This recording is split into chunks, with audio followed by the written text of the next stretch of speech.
ایک نیک شخص کو کہیں سے سونے کی اینٹ ہاتھ لگ گئی، وہ دولت کی محبت میں مست ہو کر رات بھر طرح طرح کے منصوبے باندھتا رہا۔ اب تو میں بہت اچھے اچھے کھانے کھاؤں گا، بہترین لباس سلواؤں گا اور بہت سارے خدام اپناؤں گا۔ الغرض مالدار بن جانے کے سبب وہ راحتوں اور آسائشوں کے تصورات میں گم ہو کر اس رات اپنے جو اوراد وغیرہ یاد الہی سے وہ غافل ہو گیا۔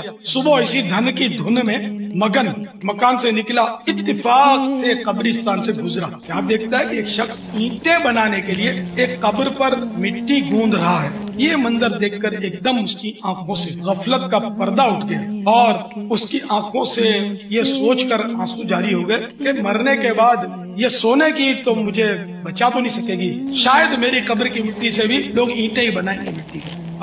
میرے عالی شان مکانات، عمدہ ملبوسات وغیرہ دھرے کے دھرے رہ جائیں گے، لہذا سونے کی اینٹ سے دل لگانا تو زندگی کو سراسر غفلت میں گنوانا ہے۔ ہاں اگر دل لگانا ہی ہے تو مجھے اپنے پیارے پیارے اللہ عز و جل سے لگانا چاہیے۔